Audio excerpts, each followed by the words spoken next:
지금 러닝메이트는 이제 이 두 팀이 생긴 겁니다.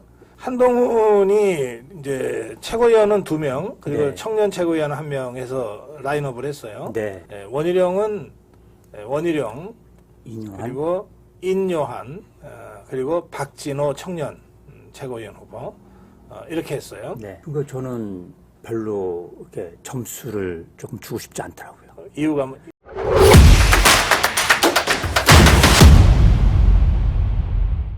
이게 지금 사실 러닝메이트가 맞냐 하는 논란은 있어요. 네. 예, 있지만 또 당헌당 규상 러닝메이트라고 하는 제도 자체가 없어요.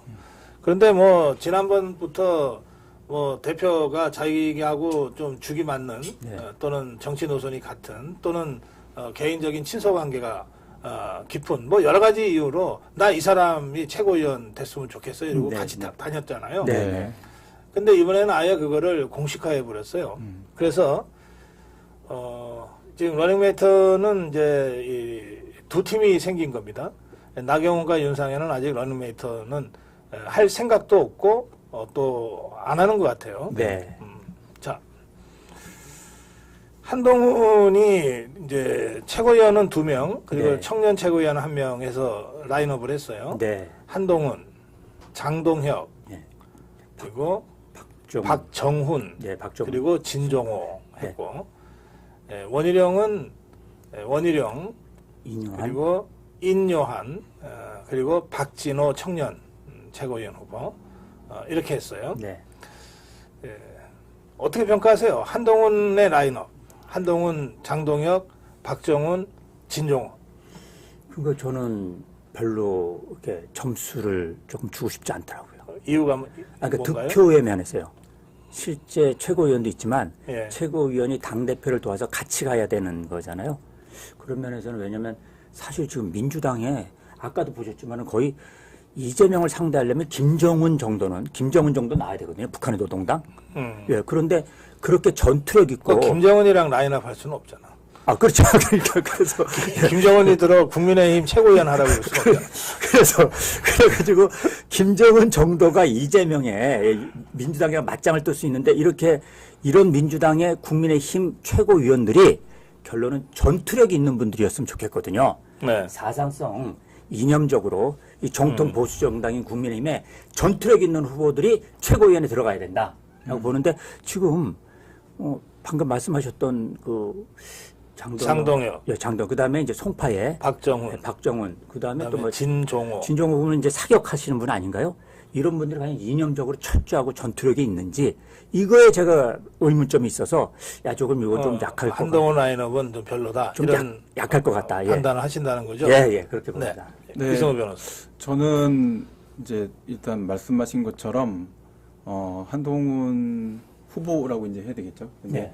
그분의 라인업은 사실 저는 잘 모르겠습니다. 진짜 저도 잘 모르겠고요.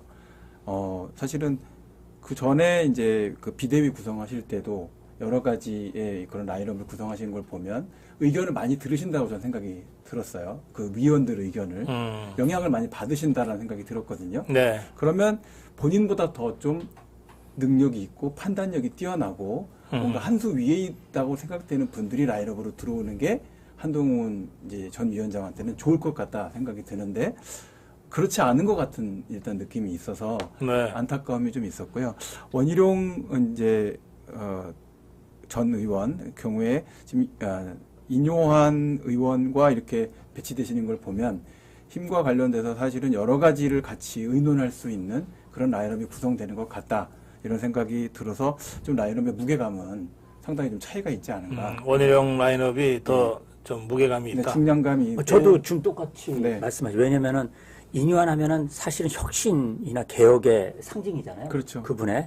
그러니까 지금 뭐냐면 대중들에게 인기 있고 전 이걸 중요하게 여기지 않고요. 네. 그렇게 볼 때 지금 한동훈 비대위원, 그러니까 한동훈 후보가 얘기하는 당의 변화와 혁신 있죠. 예. 이거 인요한 위원장이 지금까지 쭉 해왔었던 거거든요. 네네. 그런 면에서 오히려 혁신은 또 원희룡 후보가 갖고 오기 때문에 한동훈 현재 그 후보의 전략인 변화와 혁신 있죠, 당에. 이걸 흐트러뜨릴 수 있는 라인업이거든요. 네. 그런 면에서 또 하나 또 말씀하신 게 그 좀 더 경륜이 약간 경험이 좀 많아야 되는데 지금 장동혁 그 전 사무총장은 1.5선이잖아요. 그다음에 박정훈 그 잠실 거기 송파에서 당선돼 그분은 조선일보 기자, TV조선 기자거든요. 첫 초선인데 그분은 제일 안정적이 딱 거긴 그냥 당선되는 지역입니다. 상당히. 국민의 보면 양지입니다. 그런 쪽에서 또 고생 안 하셨던 분이고 이러니까 이게 전반적으로 이게 당의 위기감을 느껴볼 때 수도권이 중요하다. 아, 수도권이 중요하면 송파에 있는 후보라고 손잡으면 안 됩니다. 의원하고. 이런 면에서도 그것도 모양이 안 맞고 또 네. 전략적으로 미스다. 그런데 혹시 자기랑 좀 가까운 사람하고 중심이 돼서 라인업을 했나? 이런 거 아니면 좀 이상하다. 좀 약하다. 잘못했다. 저라면 그렇게 안 했습니다. 이상입니다. 그래요. 이 최고위원 후보인 상동혁 그리고 박정훈 그리고 인요한은 또 되게 우리 국민들이 알아요. 네. 근데 이제 청년 최고위원은 그 리그를 따로 하잖아요. 네. 거기에 한동훈은 진종호, 원희룡은 박진호를 이제 선택했는데 이건 이제 우리 국민들이 잘 모르실 거예요. 네. 진종호는 사격 선수로는 알지만 네. 뭐 비례대표 국회의원 들어와서 정치 경력이 이제 길어야 2달, 선거 기간까지 합치면 길어야 한 3달 정도 되는 사람이 이 최고위원에 도전한다. 그런데 이게 아마 제 기억으로는 청년 최고위원이 만 45세 이하 리그일 거예요. 그 진종호가 아마 만 44세 9개월인가 뭐 그런 모양입니다. 아, 그러니까 이제 출마 자격은 있는데 굳이 좀 딱딱하게 따지면 그래서 당선된다 하더라도 만 45세 지나면 그만둬야지. 이게 청년 최고위원 리그를 따로 이렇게 우리가 운영하는 이유가 있거든요. 취지를 네. 벗어나는 예, 입법하면 입법 취지 있잖아요. 당연히 취지를 고려해야죠. 굉장히 예. 중요한 부분입니다. 예. 본질을 훼손시킬 이 청년 최고위원이라는 제도의 취지가 있거든. 그렇죠. 정말 고생하고 그리고 선거 때는 정말 몸으로 다 때우고 하는 이 청년 당원들한테 기회를 주기 위해서거든. 박진호는 그런 면에서 지난번 4년 전에 김포에서 출마했을 때도 최연소 후보였고 이번에도 최연소 후보로 출마했어요. 네. 그리고 4년 동안 그 지역을 떠나지 않았고 그리고 지금도 30대 중반이고 당에서 오랫동안 청년 활동을 한 사람이거든요.